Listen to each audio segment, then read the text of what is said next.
Hello everyone, welcome back to my channel Navjot talks. मैं हूं Navjot, registered nurse in Ontario. आज की वीडियो में मैं आपको देने वाली हूं कुछ ऐसे टिप्स जो आप रियली यूज़ कर सकते हैं अपने रेज्यूमे में। जब आप रेज्यूमे बना रहे हैं तब अगर आप ये टिप्स को फॉलो करेंगे तो आपके रेज्यूमे सेलेक्ट होने के चांसेस थोड़े बढ़ जाएंगे। अब ये सबसे बड़ा चैलेंज होता है इंटरनेशनल नर्सेज के लिए कि उनका रेज्यूमे सिलेक्ट हो, क्योंकि उनको कोई कैनेडियन एक्सपीरियंस अगर नहीं है तो उनको लगता है कि हमें इस चीज़ के बारे में पता नहीं है, कौन हमारा रेज्यूमे सेलेक्ट करेगा। आप खुद सोचिए, कोई ऐसा पर्सन है जिसको 4-5 साल का एक्सपीरियंस है वर्सेस एक ऐसा पर्सन है जिसको कैनेडियन कल्चर का नहीं पता है, जिसको कैनेडियन हेल्थ केयर सिस्टम का नहीं पता है। तो दोनों में से किसका रेज्यूमे जो है वो सिलेक्ट होगा। अब अगर एक पोजीशन है, अप्लाई करने वाले 10 लोग हैं, आप उन 10 लोगों में से वो एक कैसे बन सकते हैं कि आपका रेज्यूमे सिलेक्ट हो और आपको चांस दिया जाए इंटरव्यू का। अगर आप इंटरनेशनल नर्स हैं, मान लीजिए आपको कोई भी एक्सपीरियंस नहीं है, स्पेशली अगर इंडिया से आपने नर्सिंग की है और आपको कोई एक्सपीरियंस नहीं है, कुछ तो ऐसा हुआ होगा आपके 4 सालों की डिग्री में जब आपने अपने स्किल्स को इन्हांस किया होगा। कुछ यूनिवर्सिटीज़ ऐसी होती हैं जिनका टाई अप होता है हॉस्पिटल के साथ, मतलब टीचिंग हॉस्पिटल्स होते हैं जिनका कॉलेज होता है साथ में। तो जैसे मैं गवर्नमेंट कॉलेज से स्टडी किया है, मैंने अपनी बैचलर्स डिग्री मैंने गवर्नमेंट कॉलेज से कंप्लीट किया। तो हमारे कॉलेज में 4 साल हम हॉस्पिटल में जाते थे, डिफरेंट डिपार्टमेंट्स में काम करते थे। Just an example. तो अगर आपने कुछ ऐसे हॉस्पिटल से अपनी ट्रेनिंग ली है, ज़रूरी नहीं कि वो जॉब हो, ज़रूरी नहीं कि वो प्रॉपर 1 साल की ट्रेनिंग हो, आपने वो अपने रेज्यूमे में मेंशन करना है ब्रेक डाउन करके। मेंटल हेल्थ में इतने आवर्स, मेडिकल सर्जिकल में इतने आवर्स, पीडियाट्रिक्स में इतने आवर्स और ओबीजी में इतने आवर्स। अब क्या होगा, ये एक की पॉइंट है। जो भी रिक्रूटर या जो भी हायरिंग मैनेजर आपके रेज्यूमे को देखेगा, अगर वो ढूंढ रहा है, मान लीजिए आपको ओबीजी की जॉब करनी है, आपको पीडियाट्रिक्स में करनी है, मेंटल हेल्थ में करनी है, और आपने सिर्फ इतना लिख लिया कि मुझे बैचलर्स ऑफ नर्सिंग डिग्री मैंने की है और इतना एक्सपीरियंस है, मुझे कोई क्लिनिकल एक्सपीरियंस नहीं है, तो बहुत ईजी है कि आपका रेज्यूमे रिजेक्ट होगा। लेकिन अगर आप breakdown of hours mention कर देंगे कि 1500 आवर्स मैंने मेंटल हेल्थ में किया है during my training, during my university degree, I went to the hospital, मतलब ऐसे नहीं लिखना पैसेज की तरह, मतलब बुलेट पॉइंट्स में यू हैव टू डिस्क्राइब। तो देखिए कितना फर्क पड़ेगा। जो रिक्रूटर है वो ढूंढ रहा है कि किसी को इतना एक्सपीरियंस हो तो वो उनको एक मौका देंगे। अब आपका सबसे बड़ा मोटिव होना चाहिए इंटरव्यू तक खुद को कैसे लेके जाना है। अगर आपको इंटरव्यू की कॉल आ गई, then it all depends how you answer the question, how you answer what they ask you. फिर सारी गेम आपके हाथ में है। उसके पहले थोड़ा मैजिकल काम हमें करना होता है, वो होता है रेज्यूमे के ऊपर। डिफरेंट रेज्यूमे को देखिए, कौन से पैटर्न जो है वो रेज्यूमे के अवेलेबल है ऑनलाइन गूगल के ऊपर। हो सकता है आपने किसी फ्रेंड को या सीनियर को आप पूछ लें कि उनका रेज्यूमे कैसा दिखता है, but you have to make sure that do not copy anything what is mention on their resume, क्योंकि ये रेज्यूमे जो होते हैं वो रिकॉर्ड में रहते हैं। फॉर एग्जाम्पल, आप किसी कंपनी ए में जॉब अप्लाई कर रहे हैं और उसी कंपनी ए में आपका जो सीनियर है, जो आपका फ्रेंड है वो काम कर रहा है, उनके पास ये रेज्यूमे रिकॉर्ड है। और बहुत सारे रिक्रूटर ऐसे हैं जो रेज्यूमे को इलेक्ट्रॉनिक मेथड से स्कैन करते हैं, विच मीन्स उनको पता चल जाएगा कि ये रेज्यूमे ऐसा कुछ मिलता जुलता हमारे पास पहले भी आ चुका है, ऐसा सिमिलर पैटर्न हमने पहले भी देखा है, सेम वर्ड्स हमने देखे हैं। आपने सिर्फ आइडिया लेना है, कॉपी नहीं करना है, क्योंकि जब वो इंटरव्यू में आप जाओगे तो वो आपको बोलेंगे कि walk me through your resume, walk me through your clinical experience, तो आपने आंसर करना है अपनी नॉलेज के बेसिस पे। तो ऐसा नहीं है, अगर मान लो आपको किसी चीज़ की बिल्कुल नॉलेज नहीं, you don't know how to catheterise, और आप मेंशन कर रहे हो, ठीक है, आप लर्न कर सकते हो, आप उनको बोल सकते हो कि हाँ मैंने कैथेटराइज करने में असिस्ट किया है सीनियर नर्सेस को while I was a student. अब दे नो कि ये you have some experience, you know what is catheterization because you have studied theory in your college programme.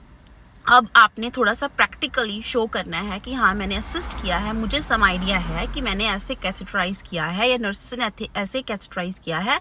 पर अगर मान लो आपको बिल्कुल इस चीज़ की नॉलेज नहीं है, मान लो आपने कोडिंग नहीं आपको पता है, राय एमडीएस भी होता है, हमारी कोडिंग करनी होती है, मान लो आपको वो आता ही नहीं है, उसके बारे में कुछ पता ही नहीं है, आपके कंट्री में था ही नहीं, तो उसको मेंशन मत करो, क्योंकि now they are assuming that you are familiar with it and you will perform the activities events related to RIMDS। फिर आएगा चैलेंज, फिर हमारी प्रोबेशन भी होती है और प्रोबेशन में आप नहीं किक आउट होना चाहते किसी भी कंपनी में से।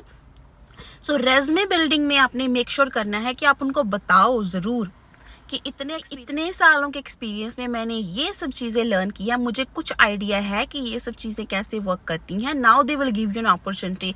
और एक चीज़ हमेशा याद रखना, जब भी किसी न्यू प्लेस पे आप जाते हो, they always give you orientation. 100% they will help you, they will support you, but you have to ask for the proper guidance, you have to ask for the proper resources that will help you to enhance your skills.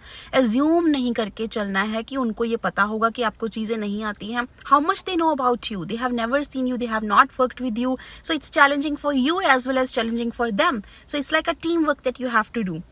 उनको बताओ कि मुझे इतना पता है, day 1 of your joining बता दो कि I want to have training on this thing, I want to have training on this thing, और ऑफर लेने से पहले बता दो कि मुझे इतना आता है, I will be comfortable, but मुझे कुछ ऐसी चीज़ें हैं जिनके बारे में मुझे कोई गाइडेंस सपोर्ट करने वाला इंसान अगर मिल जाए तो I can perform my best. और अपने इंटरव्यूज़ में ऐसे क्वेश्चंस नेगेटिवली आंसर नहीं करने हैं जो आपको नहीं आते हैं। डायरेक्टली मत बोलो कि मुझे इसके बारे में कुछ नहीं पता है। हमेशा एक ऐसा आंसर दो जो सुनने वाले को अच्छा लगे, क्योंकि अगर वो उनको सुनने में अच्छा लगेगा तो they can have confidence on you कि आप एक अच्छे लर्नर हो। आप उनको बताओ, I would like to learn about it. I never did that, but I would really like to learn about it. थोड़ा सा पढ़ लो कि कैनेडियन हेल्थ केयर सिस्टम कैसे वर्क करता है।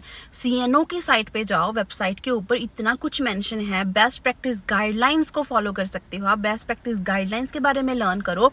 RANO की वेबसाइट पे जाओ, वहाँ देखो क्या रिसोर्सेज अवेलेबल हैं, क्योंकि एवरीथिंग इज़ फ्री। जितने भी फ्री रिसोर्सेज हैं उनको जाओ, उनको देखो और वो आप कर सकते हो। ये सारी चीज़ें अगर आप फॉलो करते हो तो आपको बहुत हेल्प होगी। अनदर टिप जो मैं आपको देना चाहती हूँ, हमेशा अपनी ईमेल आईडी और जो अपना फ़ोन नंबर है ऊपर जो लिखना है अपने रेज़्यूमे के टॉप पे, वो मेक श्योर करो वो करेक्ट है। और कुछ लोगों की बड़ी वियर्ड ईमेल एड्रेस होते हैं, क्वीन, प्रिंसेस, ऐसे प्रोफेशनल एड्रेस नहीं लगते हैं देखने में। तो आपको कुछ ऐसा ईमेल एड्रेस चूज़ करना है जो रिक्रूटर को प्रोफेशनल लगे, क्योंकि मैं नहीं बोलूँगी कि दे जज you based on this, but of course you will get judged based on all these things as well, and how you respond to your phone calls, because they want to do a pre-screening before your actual interview. तो recruiter आपको call देगा, you have to be very polite. Any call that you receive, हमेशा ऐसे answer करो that looks like a professional person. और voice message box अपना active रखो। जब मैं इंटरव्यूज़ करती हूँ मैं देखती हूँ बहुत सारे लोगों का वॉइस मैसेज बॉक्स एक्टिव ही नहीं होता। तो वो पता है इस चीज़ से क्या होता है, ये फैक्टर मैटर करता है। क्योंकि मान लीजिए 10 रेज़्यूमे आपके सामने हैं, आप कॉल कर रहे हो, 10 आपने शॉर्टलिस्ट किए हैं, आप कॉल कर रहे हो, वॉइस मैसेज ही नहीं काम कर रहा। Instead of emailing sometimes the person will go to next resume. तो आपको मेक श्योर करना है कि रेज़्यूमे आपने हैंड ओवर कर दिया किसी को, रेज़्यूमे सेलेक्ट हुआ, तो वो कम्युनिकेशन आपके पास कैसे पहुंच रही है। Communication is a two way process. ऐसा नहीं है कि मैसेज वहां से आ गया और आपको रिसीव नहीं होता, communication is effective, it's not effective. तो ये आपको मेक श्योर करना है, आपका फ़ोन नंबर करेक्ट हो, अपडेटेड हो, वॉइस मैसेज एक्टिव हो, आपका ईमेल एड्रेस करेक्ट होना चाहिए, अपने स्पैम बॉक्स चेक करते रहो। और जितना आपका रेज़्यूमे है वो ऐसा होना चाहिए कि थोड़ा देखने में अट्रैक्टिव लगे। कैसे बुलेट पॉइंट्स में लिखो जो चीज़ें हैं, और क्रोनोलॉजिकल ऑर्डर में लिखो। सबसे ऊपर वो इवेंट लिखो जो रीसेंट है, आपकी कैनेडियन स्टडी, फिर उसके बाद आपकी इंडियन स्टडी, आपका कैनेडियन एक्सपीरियंस, फिर आपका इंडियन एक्सपीरियंस, और कुछ ऐड भी कर सकते हो। अगर अपने सर्टिफिकेट्स लिए हैं, कुछ एक्स्ट्रा कोर्सेज किए हैं, वो भी ऐड कर दो। CPR के बारे में मेंशन करो। If you have some experience of doing any extra thing, उसको लिख दो रेज़्यूमे में। जितना रेज़्यूमे आपका, देखो रेज़्यूमे एक ऐसी चीज़ है जो आपके बारे में नटशेल में बताता है कि इस पर्सन को इतना पता है और ये इसका ओवरव्यू है। अब बीच में कितना किसी को पता है वो तो एक्चुअली इंटरव्यू के टाइम में या फिर जब आप एक्चुअली फ्लोर पे काम करोगे तभी पता चलेगा। लेकिन रेज़्यूमे एक ऐसी अपॉर्चुनिटी है आपके पास जिसमें आपको अपने आप को प्रेजेंट करना है, रिटन वर्ड्स के थ्रू, रिटन वे में प्रेजेंट करना है। तो उसमें आपको अच्छे वर्ड्स पता होने चाहिए। आपको लिखना है कि आपको क्रिटिकल थिंकिंग आती है करनी। आप लिख सकते हो कि मुझे वॉलंटियर एक्सपीरियंस इतना है, मैंने ये चीज़ों में असिस्ट किया है। ये सब चीज़ें अगर आप कर पाते हो तो आपका रेज़्यूमे सेलेक्ट होने के चांसेस बहुत बढ़ जाएंगे। और ये सब चीज़ें मैं बोल रही हूँ based on what I have gone through, जब मेरा रेज़्यूमे सेलेक्ट नहीं हुआ था। और मैं आपको स्टार्टिंग में बता रही हूँ कि ये जर्नी है, बहुत ही अच्छी जर्नी है, इसको एंजॉय करना है। किसी भी चीज़ को ऐसे नहीं मान के चलना कि आज मेरी सिलेक्शन नहीं हुआ तो आगे भी नहीं होगी. Sometimes God has a big plan for you, और कुछ ऐसी चीज़ें होती हैं जो आपको एक लर्निंग अपॉर्चुनिटी दे देती हैं. फिर आप अपने स्किल्स को पॉलिश करते हो, इन्हांस करते हो, तो ये आप ही का फ़ायदा होता है. तो आज ही वर्क करो अपने रेज्यूमे के ऊपर. Even if you don't have the degree in your hand, even if you don't have the proper license in your hand, start working, keep adding. क्योंकि इससे क्या होगा, आपको आदत पड़ जाएगी अपने रेज्यूमे को पॉलिश करने की. फिर बाद में जब आप ready to apply for the job हो, आपको इतना टाइम वेस्ट नहीं करना पड़ेगा. The moment you have your license in your hand, you get selected. मिलती हूँ किसी नेक्स्ट वीडियो पे, किसी और टॉपिक पे बात करेंगे. और मुझे बताते रहो आपको क्या चीज़ें जाननी है, क्या और ऐसे टॉपिक है जो आप चाहते हो कि मैं जिसके बारे में बोलूँ, आपको गाइड करूँ. Till then take care. Road के ऊपर गाड़ी पार्क की है मैंने because I was just about to leave for my home. So मिलती हूँ नेक्स्ट वीडियो में. Take care. Bye bye.